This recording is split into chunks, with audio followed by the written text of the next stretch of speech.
우리가 지금 마지막 시대를 살아가고 있습니다. 성경 66권은 창세기에서 시작해서 요한계시록으로 마치게 되지요. 그리고 여기에는 이 세상의 시작과 마지막이 나옵니다. 하나님께서 하나님의 뜻을 따라 이 세상을 창조하셨고, 그리고 하나님께서 이 땅에 우리를 보내셨습니다. 그리고 하나님은 이 세상을 창조하실 뿐만이 아니라 또 이 땅에 끝이 있음을 분명하게 우리에게 말씀하여 주고 계십니다. 그리고 우리는 그 마지막 때를 살아가고 있는 것이죠. 왜 지금이 마지막 때인가? 죽음에서 부활하신 주님께서 하늘로 올라가셨습니다. 그리고 제자들에게, 우리에게 말씀하셨습니다. 너희가 본 이대로 내가 다시 올 것이다 약속하셨어요. 그래서 우리는 주님이 다시 오실 날을 기다리며 그 마지막 날을, 마지막 시대를 살아가고 있는 것입니다. 지금 우리는 교회 절기로 대림절기를 지나고 있습니다. 부활하신 예수님께서 십자가에 달려 죽으시고 부활하신 후에 제자들과 40여일을 함께 보내시고 하늘로 올라가셨습니다. 그리고 다시 오실 것이라 말씀하셨죠. 그리고 주님이 다시 오시는 그때가 바로 마지막 때요, 심판의 때인 것입니다. 그리고 이 세상의 마지막 날인 것이죠. 그렇게 우리는 다시 오실 주님을 소망하며 살아가는 것입니다. 여러분, 우리가 마지막 시대를 살아가면서 이 마지막 때의 영성을 가져야 합니다. 그러나 조심하여야 할 것이 있습니다. 그것은 바로 잘못된 종말론에 빠지는 겁니다. 특별히 시한부 종말론적 신앙이 위험합니다. 건강한 종말론과 그렇지 않은 종말론을 구별하실 수 있어야 돼요. 시한부 종말론의 문제가 크게 대두된 것이요, 1990년대의 다미선교회 때의 일입니다. 그때 1992년 10월 28일, 그날을 심판의 날이라고 말하고 그때의 휴거가 일어날 것이다. 그래서 수많은 사람들이 한복을 차려입고 예배하는 모습이 전 세계의 생중계가 되었습니다. 다 아시는 것처럼 그날에 아무 일도 일어나지 않았죠.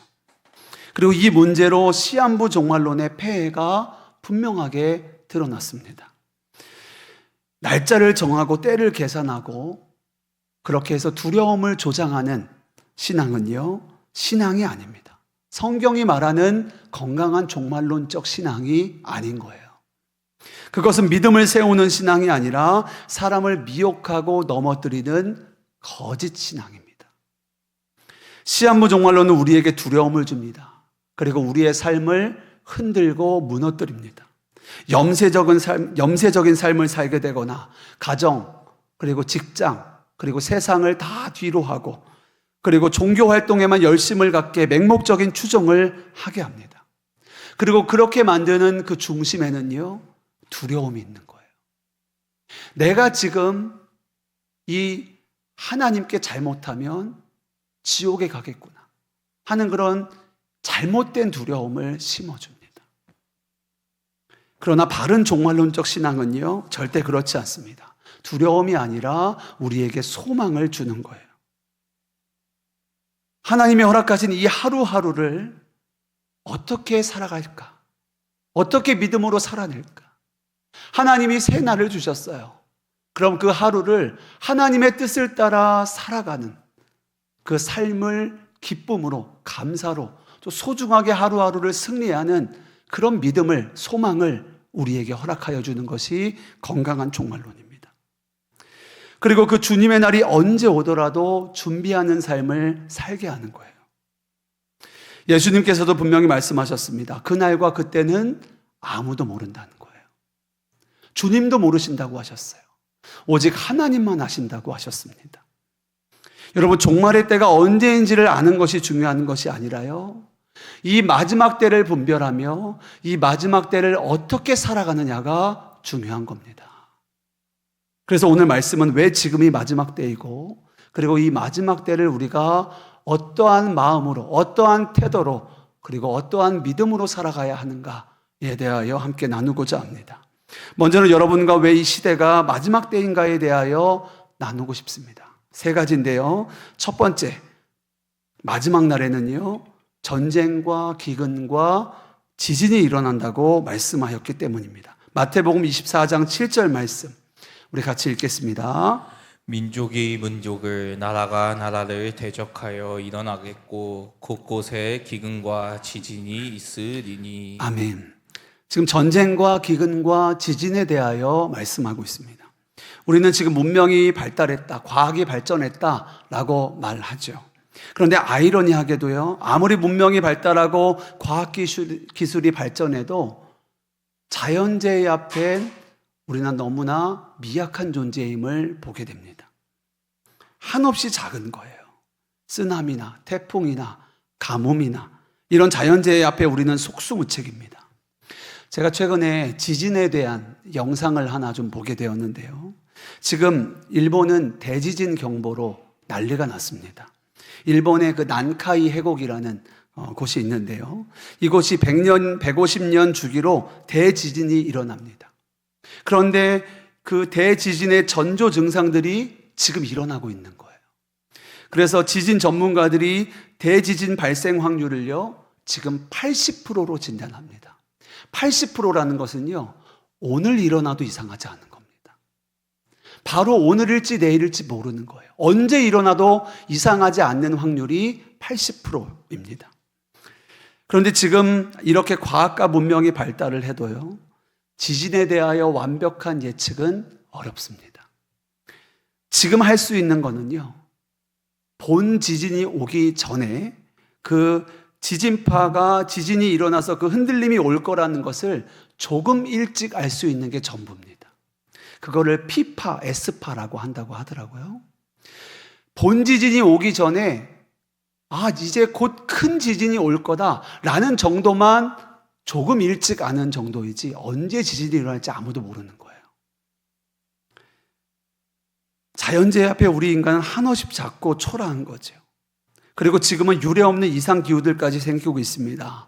세계 기상기구가 조사한 바에 따르면요, 1970년부터 계속적으로 자연재해가 증가하고 있습니다. 지난 30년 동안 세계 자연재해 발생 건수가 1970년대와 2020년까지 5배가 증가했습니다. 50년의 차이밖에 안 나는데요, 5배가 증가했어요. 특히 최근에 와서는 지난 기록들을 다 깨부수고 있습니다. 기록적인 폭우, 기록적인 폭염, 기록적인 한파, 기록적인 산불. 그뿐입니까? 바이러스도 마찬가지죠. 아무리 의료가 발달해도 가장 흔하게 걸리는 감기조차 우리는 아직 정복하지 못하고 있습니다. 그 원인, 바이러스를 없애는 것이 아니라 그저 증상을 완화하고 우리 몸이 회복할 수 있도록 자가 면역을 돕는 역할밖에 못하는 거예요. 아무리 문명이 발달하고 과학기술이 발달한다 하여도 안 되는 겁니다. 우리가 코로나 때에 경험하지 않았습니까? 너무나 속수무책인 거예요. 할 수 있는 게 없는 겁니다. 전쟁도 마찬가지입니다. 이제 냉전 시대가 끝나고 많은 사람들이 이제 전쟁의 시대가 끝났다, 평화의 시대가 왔다라고 생각했었습니다. 이념의 대립도 핵의 공포도 사라질 것이라 기대했습니다. 그러나 지금 시대가 어떻습니까? 현실은 그렇지 않습니다. 우크라이나와 러시아의 전쟁이 수년째 계속되고 있고, 또 중동에서는 이스라엘과 팔레스타인, 또 주변 국가들 사이에 긴장이 끊이지 않고 있습니다. 또 최근에 캄보디아와 태국, 지금 그 둘 사이에 정말 전쟁이 일어나고 있죠. 아프리카와 아시아 곳곳에도 크고 작은 분쟁과 내전이 계속되고 있습니다. 냉전은 끝났을지 모르지만 전쟁은 끝나지 않았습니다. 형태만 바뀌었을 뿐이죠. 예수님께서 마지막 때에 대하여 하신 말씀이 오늘 우리의 현실 가운데 그대로 일어나고 있는 거예요. 마태복음 24장 6절과 7절에 난리와 난리의 소문을 듣겠으나 두려워하지 말라. 또 민족이 민족을, 나라가 나라를 대적하여 일어날 것이다 라고 말씀하셨어요. 지금까지 다루어진 이 현상들은요, 그저 우연한 사건이 아닌 겁니다. 주님께서 이미 말씀하신 마지막 때의 징조인 거예요. 로마서 8장 22절에 보면은요, 피조물들의 탄식과 고통이 나옵니다. 우리 말씀 한번 읽어볼까요? 피조물이 다 이제까지 함께 단식하며 함께 교통을 겪고 있는 것을 우리가 아느니라. 아멘. 전쟁과 기근, 이 재난과 혼란은요, 단순한 국제 정세의 문제가 아닌 겁니다. 이 땅이 죄로 인하여 깨어져서 그리고 흔들리고 혼돈한 그 질서 가운데에서 구속을 기다리며 내는 신음소리인 거예요.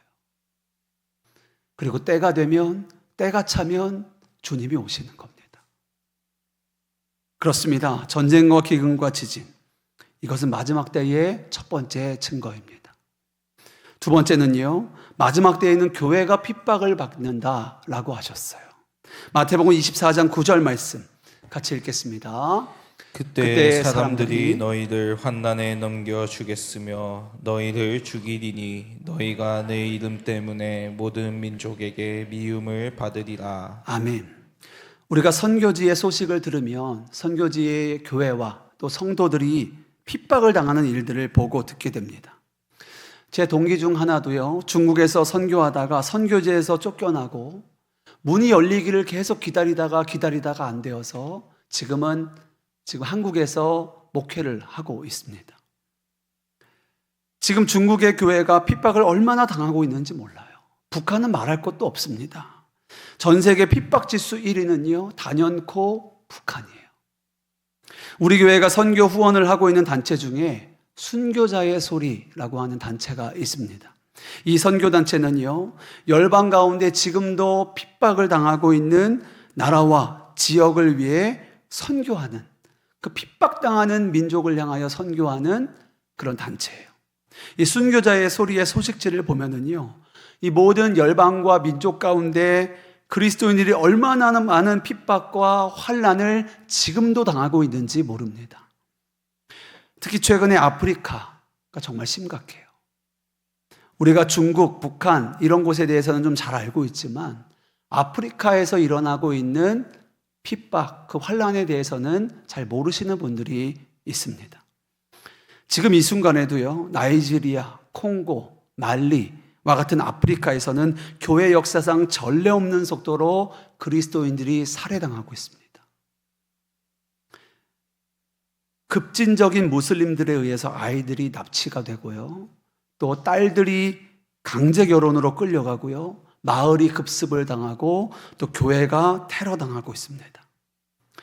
2025년 국제 오픈도어 선교회라고 있습니다. 거기 보고서에 보면은요, 작년 2024년 기준 전 세계 기독교 순교자 4,476명 중에 3,100여 명이 나이지리아 한 땅에서 일어났습니다.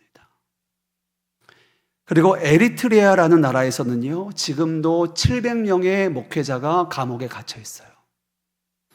콩고에서는 최근에 50명, 100명씩 대량 학살이 이루어지고 있습니다. 기독교인들에 대한 탄압이에요. 이것이 지금 우리가 살아가고 있는 이 시대에서 지금도 일어나고 있는 기독교의 핍박과 박해입니다. 이전에는 공산주의 때문에 기독교 박해가 일어났다고 하면은요, 오늘날에는 많은 부분이, 대부분이 이슬람 극단주의 세력에 의해서 일어나고 있습니다. 여러분, 그런데 이것이 이상한 일이 아니라는 거예요. 마지막 때에 일어나는 당연한 현상입니다. 주님도 말씀하신 거예요. 마지막 때에 교회가 핍박당하는 일이 있다는 겁니다. 이것은 당연한 거라는 거예요. 하나님이 계신데 왜 이런 일이 일어나지? 가 아닌 거예요. 우리에게는요, 영적인 책임과 의무가 있습니다. 열방의 모든 교회는 예수님을 머리로 한 몸입니다. 우리 모두가 다 지체인 거예요. 고린도전서 12장 26절의 말씀처럼 한 지체가 고통받으면 모든 지체가 함께 아파해야 하는 겁니다. 여러분, 한번 생각해 보십시오. 발에 아주 작은 가시 하나만 박혀도 모든 신경이 어디로 갑니까? 발로 가는 거예요. 여러분, 지금 우리의 한 몸 된 교회가 지금 핍박을 당하고 있습니다. 살해를 당하고 있어요. 매를 맞고요. 옥에 갇힙니다. 지금 우리가 살아가고 있는 이 나라는 종교의 자유가 있고 우리에게 어떤 핍박이나 이런 어떤 순교에 대한 위협이 없지만 지금 우리가 살아가고 있는 이 시대에도 지금 이 순간에도 핍박은 일어나고 있어요.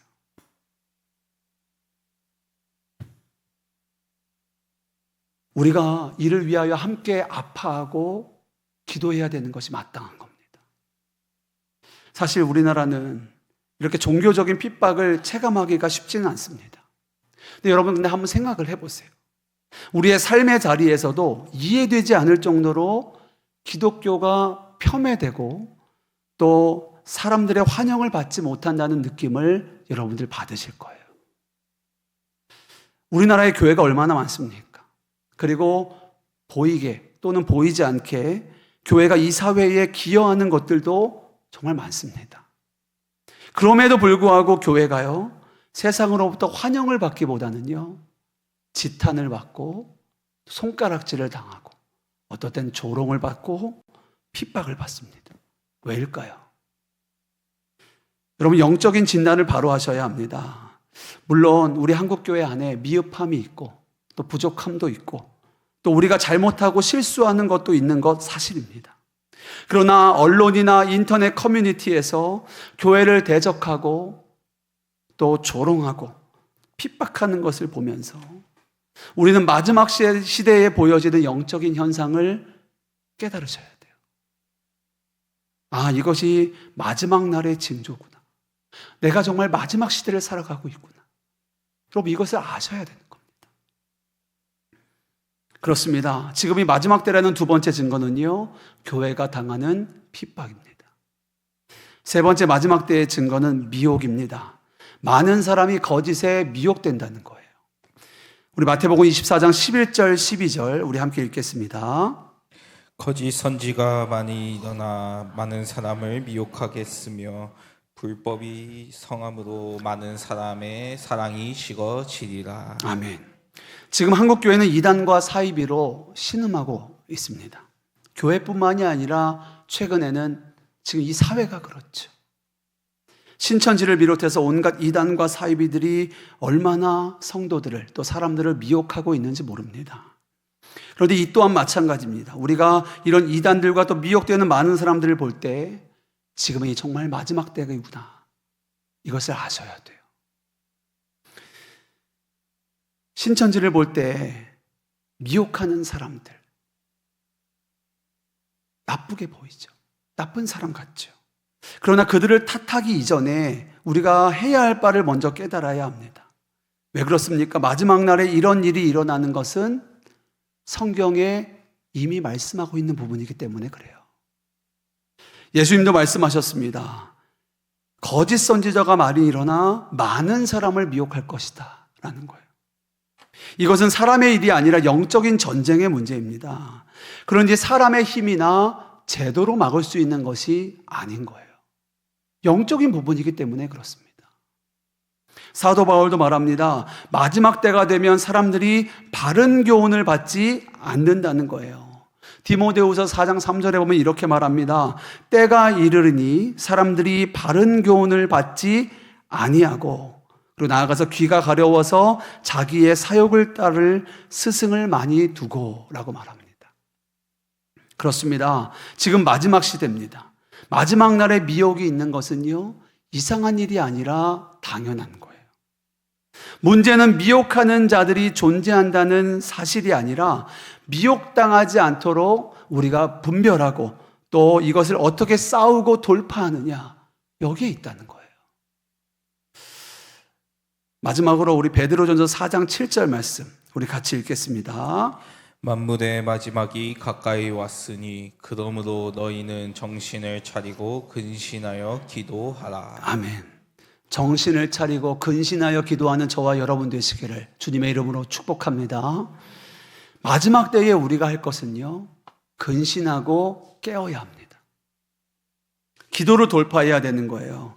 이 말씀이 너무 당연하게 들으실지도 모르겠습니다. 그런데 우리는 이 문제를요, 너무나 쉽게 간과할 때가 있습니다. 우리가 아는 것과 사는 것은 완전히 다른 거예요. 머리로 아는 것과 삶으로 살아내는 것은 완전히 다른 겁니다. 영적으로 무뎌지고 말씀을 들어도 내 삶이 변하지 않고 기도해야 된다는 것은 알지만 순종하지 못할 때가 너무나 많아요. 이것이 우리가 지금 당하고 있는 무서운 미혹입니다. 겉으로는 신앙생활을 하는 것 같지만 실상은 영적으로 잠들어 있는 거예요. 많은 분들이 이단에 빠지는 사람들을 이해하지 못합니다. 왜 그런 데 속나? 왜 분별하지 못하나? 이렇게 생각합니다. 그러나 그렇지 않습니다. 이것은 단순한 지식의 문제가 아니에요. 이것은 영적인 차원의 문제입니다. 미혹의 영이 틈타는 거예요. 영은 영으로밖에 싸울 수 없습니다. 다른 것으로는 이길 수 없는 거예요. 보이스피싱을 당한 사람들이 꼭 하는 말이 있습니다. 자신도 모르게 깜빡 넘어갔다는 거예요. 뭐에 홀린 것 같다라는 거예요. 근데 나중에 돌아보니까 내가 속은 거예요. 내가 넘어갔다는 거예요. 아무리 지식적으로 뛰어난 사람도 보이스피싱이 위험하다고 수없이 경계하던 사람도요, 마찬가지예요. 그 뒤에 거짓의 영이 역사하면은요, 깜빡 넘어가는 겁니다. 순간 넘어가는 거예요. 이런 영적인 미혹이 이렇게 무섭습니다. 그래서 성경은 말합니다. 깨어 있으라는 거예요. 시험에 들지 않게 깨어 기도하라는 겁니다. 정신 차리고 근신해야 하라는 거예요. 여러분, 이것이 너무 당연합니까? 근데 여러분 정말 그렇게 살아가고 계십니까? 여러분 꼭 기억하십시오. 이 마지막 시대에 우리는 근신해야 합니다. 깨어 기도해야 합니다. 근신하다는 말은요, 단순히 조심한다라는 정도가 아니에요. 영적인 분별함을 잃지 말라는 겁니다. 영적 분별함은요, 기도 외에는 답이 없습니다.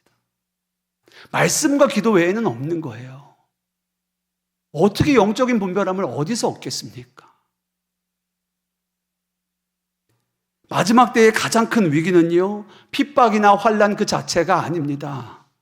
마지막 때에 가장 두려워해야 되는 것은요, 영적인 날이 무뎌지는 거예요. 지금 제가 아까 지금 무서운 핍박을 당하고 있는 아프리카 지역에 대해서 제가 나누었죠. 근데 영적인 눈으로 보면은요, 아프리카 그리고 우리나라 동일합니다. 어쩌면은요, 우리가 더 무서운 미혹의 시험을 당하고 있는지도 몰라요. 우리가 육체적인 핍박은, 환난은 당하고 있지 않지만은요, 영적으로 완전히 눌려 있을 수 있다는 거예요.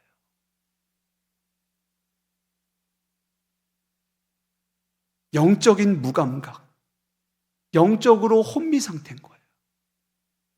기도하지 않아도 괜찮다고 생각해요.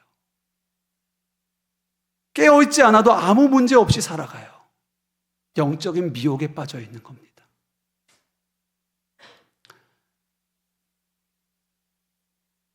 죄송한 말씀 하나 드리겠습니다. 저 같은 사역자도요, 기도 안 하고 얼마든지 말씀 전할 수 있습니다. 기도 안 하고 얼마든지 신망할 수 있습니다. 기도 안 하고 얼마든지 아름답게 찬양할 수 있어요. 제가 그렇게 무너져 봐서 알아요. 근데 아무도 몰라요. 저하고 하나님만 합니다. 근데 다시 일어날 수가 없는 거예요. 다시 그 자리에서 벗어날 수가 없는 거예요. 제가 그 나락에 빠져가는 것을, 그 깊은 구렁텅이로 빠져지는 것을 경험하면서요, 얼마나 절망스러웠는지 모릅니다. 근데 왜 저와 같은 목회자만 그러겠습니까? 우리가 그럴 수 있다는 거예요. 얼마든지 그럴 수 있다는 거예요. 기도 안 해도 괜찮다고 생각해요. 말씀 보지 않아도 괜찮아요. 그래도 아무런 문제 없는 것 같아요. 이미 영적인 미혹에 빠져 있는 거예요.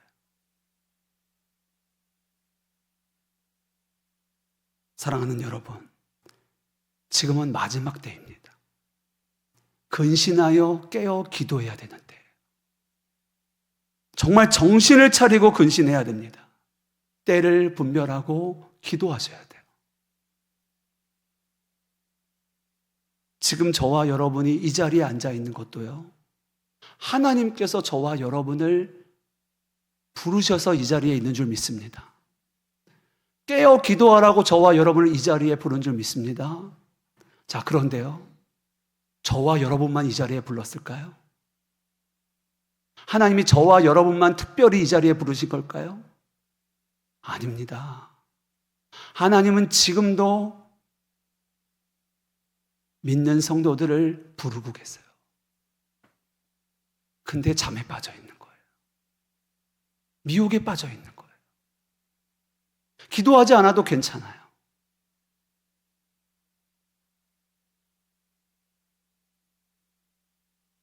정말입니다. 이 마지막 때에 우리에게 필요한 영성은요, 근신하여 깨어 기도하는 것인 줄 믿습니다. 이것을 다른 말로 하면은요, 신부의 영성이에요. 신부의 영성. 열처녀 비유 다들 아시죠? 기름을 준비하지 않은 미련한 처녀들, 그리고 기름을 준비한 슬기로운 처녀들, 지혜로운 처녀들. 자, 이들은 다 그 결혼의 초대를 받았습니다. 결혼식에 초대를 받았어요. 근데 미련한 처녀들, 기름을 준비하지 않았던 자들은요, 초대는 받았지만 잔치에 들어가지 못합니다. 그러나 슬기로운 자들은 기름을 준비하고 그날을 맞이하게 되는 거예요. 어떤 차이입니까? 마지막 때에 깨어있느냐, 깨어있지 못하느냐. 여기서 갈리는 거예요. 여기서 갈리는 겁니다. 이 시간 간절히 축복합니다. 우리가 때를 구별하여 다시 오실 주님을 소망하고 근신하여 기도하는 저와 여러분 되시기를 주님의 이름으로 축복합니다. 정말입니다. 우리가 정말 깨어 기도하는 교회인가 아닌가 하는 것은요, 기도의 자리를 보면 아는 거예요.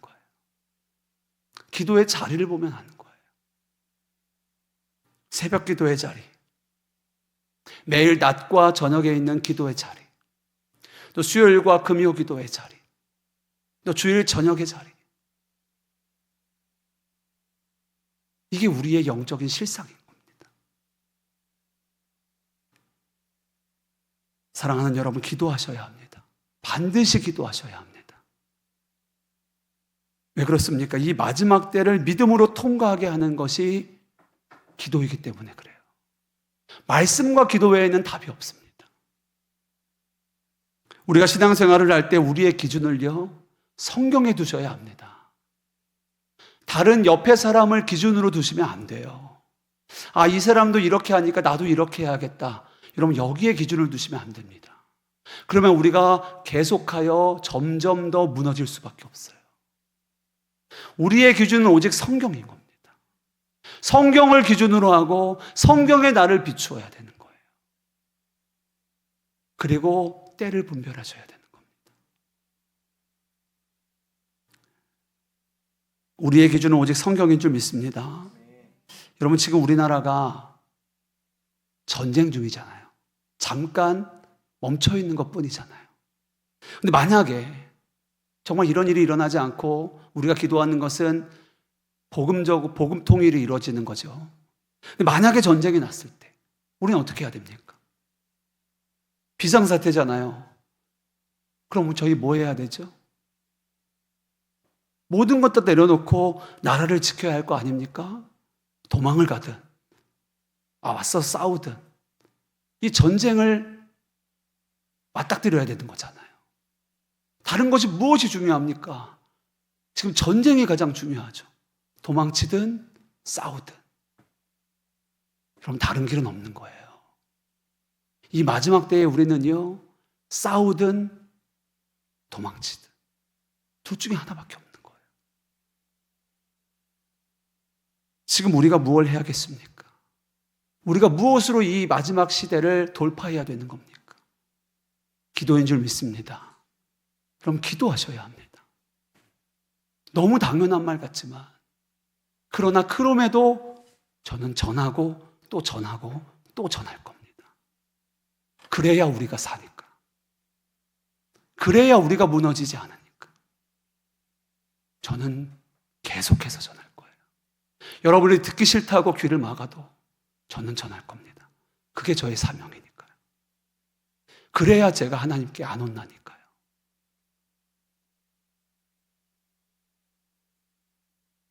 사랑하는 여러분, 우리가 눈으로 보고 귀로 듣는 현상에 우리의 믿음을 빼앗기지 마셔야 합니다. 주님 오실 때가 가까워졌음을 우리가 분별하고 정신 차리고 근신하여 깨어 기도해야 합니다. 더욱 힘쓰고 애써서 기도하셔야 돼요. 말씀을 정리하겠습니다. 지금은 마지막 때입니다. 이때는 우리가 깨어 기도해야 될 때예요. 마지막 날이 몇 날이냐, 며칠이냐, 이것이 중요한 것이 아니에요. 어제보다 오늘이 마지막이 더 가까웠다는 것. 또 오늘보다 내일이 마지막이 더 가까워진 것. 이것은 분명한 사실입니다. 그 마지막이 언제일지 모르지만 주님은 반드시 속히 오겠다고 하셨어요. 그날이 도적같이 오긴다고 하셨습니다. 우리는요, 오늘이 마지막인 것처럼 기도해야 됩니다. 저는 오늘 우리 모두가 이 마지막 날에 주님 다시 오신 그날을 소망하며 근신하여 깨어 기도하는 저와 여러분, 그리고 우리 아름다운 교회가 되기를 간절히 축복합니다. 우리 함께 주님 다시 오실 때까지 찬양하고 우리 함께 기도하겠습니다.